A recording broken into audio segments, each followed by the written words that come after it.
Wrestling Radio's Raw Reaction. I am your hardcore host, Rickhead, and as always, I got the hardcore crew with me. First, he is the son of a bitch, Andy. Andy, what's going on?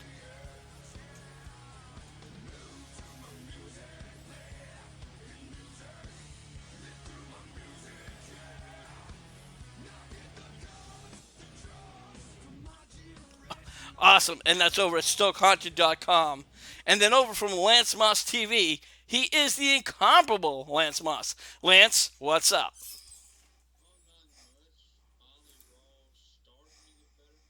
Yeah, you know what? I do have to agree with you. It was a little bit better. As I have to mute that, we had a little bit of a tweak here over on our live show. But moving on, you know what? Raw wasn't too bad. We saw Raw first open up with Kane setting up his match with Seth Rollins in a lumberjack match. Now, of course, Triple H and Stephanie were supposed to be on their way, but for some reason they got caught up. So we saw several segments of Kane telling Stephanie and Triple H that he's going to be doing a match. The last segment, Triple H tells him, you can't do the match. Find whoever you can, but it has to be somebody else. And we're going to get more about that, about what happens towards the end. But the first match we saw Dean Ambrose and and Randy Orton, and they were taking on the New Day, and I'm sorry, the Wyatts. I can't even talk. I can't get nothing straight today. Anyways, the main part of the match is, if you guys noticed, Ambrose and Orton kind of seem to be at odds. I don't know if that's a storyline or if that's just something happening. Andy, what was your thoughts?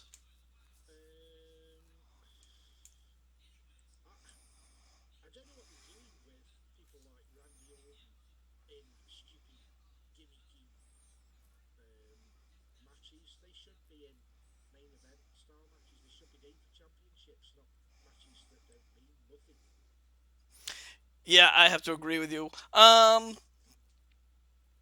You know what? And I said the Wyatts, and it wasn't the Wyatts, it was New Day. So it shows you how much I really am not with it today. Anyways, yeah. Moving on to the next match, we saw so many promos, and this is in between. I think there was more promos than there were matches. Lance, wouldn't you agree?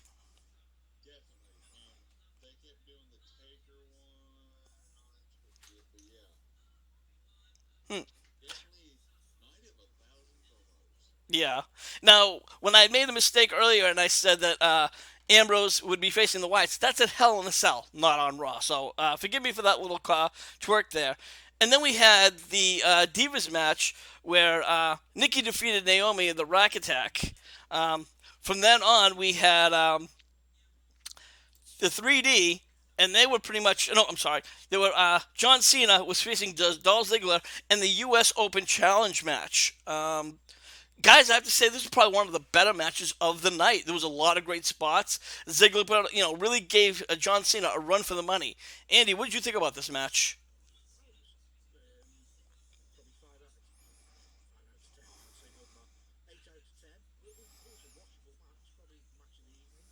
Yeah, and you know what? It was really a pay-per-view quality match. Lance, what was your thoughts?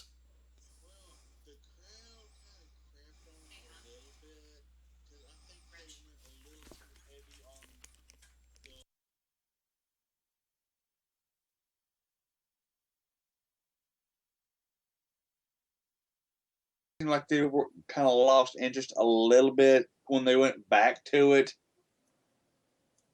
Was she said yes. She said yes. A couple times, but other than that, match of the night definitely. Then again, it's a Chicago crowd there, so they're gonna shoot on Cena. Oh, absolutely. And folks, I did apologize again. The new software had to have a little bit of a tweak. So if you didn't hear the son of a bitch Andy or the incomparable Lance Moss, we got that fixed. Again, this is this new software that I've been working out so we could do a live event, and you're gonna be hearing all the fuck ups we have, which is gonna be many. But that's hardcore wrestling radio for you. Um, That's how we roll. exactly. We just keep rolling with the punches. Let's move on to the next match, which it really appeared to be a bit of a squash match. The Ascension just can't seem to get out of the gate. 3D pretty much dominated most of the match and eventually takes them out with the 3D. They started off with the typical LOD finisher. I think they were paid tributes to them, but they followed it up with the 3D and got the win. Andy, now I know you never watched NXT, but what do you make of the Ascension? From what I can gather, what the NXT that I actually saw, they were the next up and coming, pushed, decent tag team. But since they've been in Raw, they seem to be the joker of the pack. Yeah, They just sort of shit on them. exactly, and that is one of the main problems, I think, because when you go from NXT and you really, they were dominant, they should have kept on that role, and especially like you said, but it just as They Billy were always like the says, he gets future. lost in the mid-cough shuffle. Yeah, they were like from what I only saw them a couple of weeks, but from what I saw, I thought these are the new LOD. Yeah, but the problem is they just didn't really know how to. I think once they brought him up and doing the LOD cover, it really hurt them more than help, if you ask me. Lance, your thoughts on the Ascension and they're unable to get out of the gate? Well, we know there's a little bit of a power struggle going backstage between Vince and Triple H on who's controlling. And basically, you see what happens when Triple H brings somebody up and then Vince gets a hold of them. Yeah. This is the main reason I don't want to see the Briscoe brothers in WWE. He'll turn them into the damn Godwins 2.0. Wow. Yeah, and I'm not really much of an ROH fan. I haven't, but like I said, the Briscoe brothers, they are a little bit more famous, and I think if they brought them over from the to NXT, you're not sure because we've seen some people come over from different brands, and so far they've had success. And that's going to be one of our topics we'll be talking tomorrow night on our show in the moment. But right now, let's get back to the Raw reaction.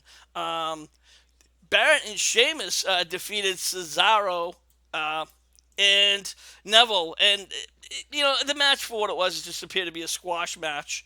And then we saw Roman Reigns take on Braun Strowman, and for most of the match, Strowman was dominating the match, and the match goes to the outside. And this is where Reigns starts to finally get control. He hits Strowman with a Superman punch. Strowman tumbles over the announce table.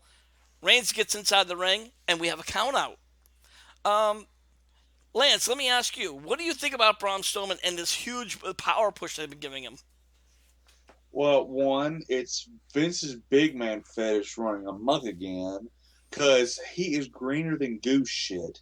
He did not set foot one time on NXT. Or NXT television. Correct. He's Yes. like 2 months training in the performance center. Yeah. That's not damn enough to be on national television. Well, I think the problem is like you said, with Braun Strowman, they had him in house shows, and and then he came right up, which I found very, very weird because there've been wrestlers down in NXT who are great wrestlers, such as Sami Zayn, and just couldn't seem to. He can't get out of that. It's Vince's big man fetish. Yeah, exactly. Andy, let me ask you this. We've been seeing Braun Strowman pretty much take Roman Reigns apart week after week after week. Do you feel that this is helping Reigns, or do you feel it's hurting him? Hurting him because the WWE are trying to push Roman Reigns that he was the next big thing, and he keep week in week out he keeps being made to look the weak one. Yeah, exactly. Now, there was a match between Rusev versus Ryback, but the bigger story here was Summer Rae, as pretty much confronted Rusev about his engagement to Lana, which, by the way, folks, for those of you who don't know, that is very well true. They even posted a picture from TMZ, and this is where Summer was just pissed off and angry, and she walks out on Rusev. So now you got to wonder what the spin is. I figured that they probably would have had some kind of an engagement or even like a Raw wedding, which they haven't done in so many years, and then Lana would have came back. So Andy, let me ask you this: what do you think the spin is going to be on this whole storyline? It's got to be now what the fans have been after for the last year. The two women have got to get it on. I don't care if that's in the bed or in the ring. I really don't care as long as I can watch it. But it's got to happen now. I just don't see the point to the storyline. Otherwise, the two women are going to be fighting over the one guy. And to be perfectly honest, I wish two sexy women like that would fight over me. Yeah. And of course, we have people in the chat room. If you have any thoughts, we always want to hear what you have to say. So, guys, don't feel free to chime in and join the show. We then went on to our main event match, which was the lumberjack match, and obviously, we heard before how Triple H said that corporate Kane, cannot do the match with Seth Rollins, but anybody else but you. So, and who comes out? Not corporate Kane, but the Demon Kane. And it's just a little too obvious as to how that worked out. Long story made incredibly short. Rollins tried to get out of the ring several times, but of course the Lumberjacks threw him back in. And then at some point in time, Kane gets out of the ring, and he starts knocking people out of the way. Big Show walks up to him and hits him with a knockout punch.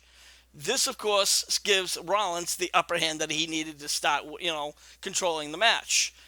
Both guys go to the outside, and all the heels, all the Lumberjacks just start going crazy. Kane gets back in the ring. The heels start beating the shit out of him. And then that's when the baby faces come in, and they start, fighting.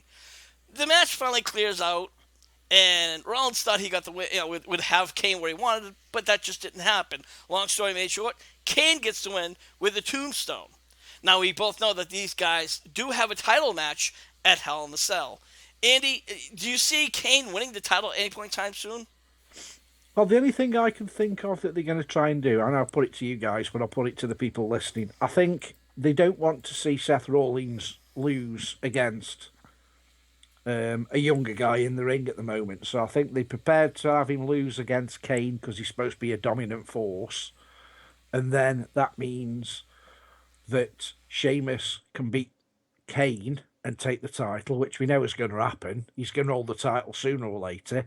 And then Seth Rollins can fight Sheamus for the title. They don't want Sheamus to beat Seth Rollins, but they want Sheamus to have the title. So I think it's the easy way round it that they take all the titles off Seth Rollins through some controversy, and then he can probably get them back again.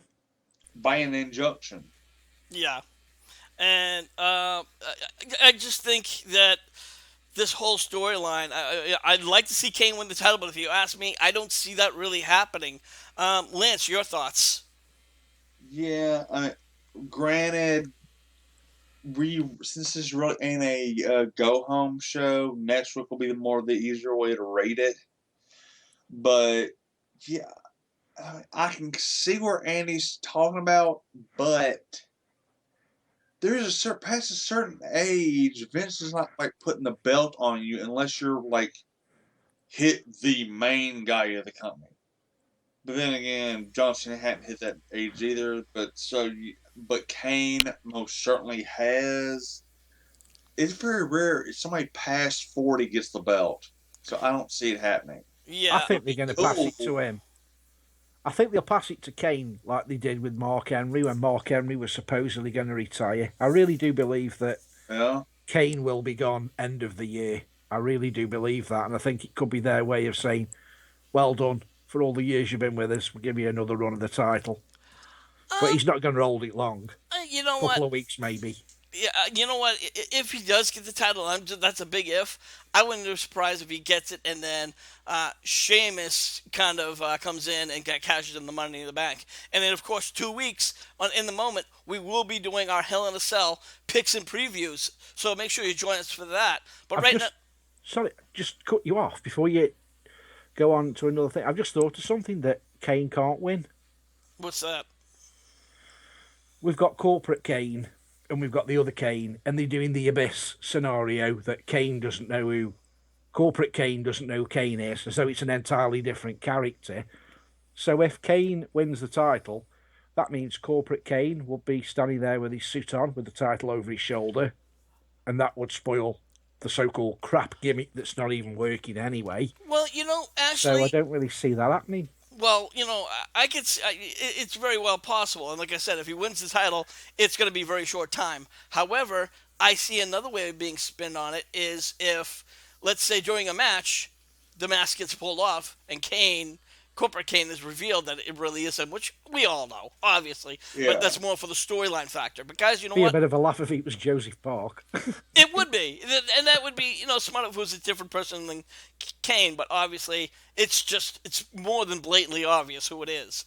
Guys, we're gonna wrap things up right now, and we want to thank all of you for listening to Raw Reaction, and we do apologize for some of the technical problems we had before.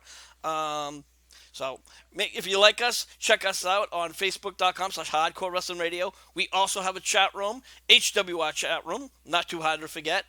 But also, take a few minutes, hit that subscribe button in the upper right-hand corner so you can hang out with us at youtube.com/HWR Show. We have these podcasts, we got wrestling tributes, shoot videos, interviews, and much, much more. As always, I want to thank the son of a bitch Andy for coming on our show. Andy, where can everybody find you? Yeah, you can find me at www.stokehaunted.com, but I'd like you all to subscribe to my YouTube channel, which is YouTube/Stoke Haunted. I've got 108 subscribers, which I know's a laugh. Please get me up to 200. Absolutely, guys. Let's support the son of a bitch. And then we have the incomparable Lance Moss, and he's over at youtube.com/Lance Moss TV. Lance, what do you got going on over on YouTube? Well, this week I just got my Wednesday night show. It's on 7 Central with me and a bunch of I never know who the hell's going to show up. Hell, Rick, you showed up I think last week. Yes, I did. And other than that, you can find album reviews, NASCAR discussion videos, Redneck Gourmet videos, musical equipment reviews, some rants, and try to help me get up to 200. I'm like 7 subscribers away, so hey, just come on over and click that subscribe button. Yeah, and before we do go, I want to thank Terry Bear for making a comment. He said, Joseph Park, that would take a lot. Laugh out loud. And you know what, Terry Bear, we always thank you for your comments, and we love you coming on the show. So, but for the Hardcore crew, I am your Hardcore host, Rick Head, saying, we'll see you when we see you. Don't forget, tune in tomorrow.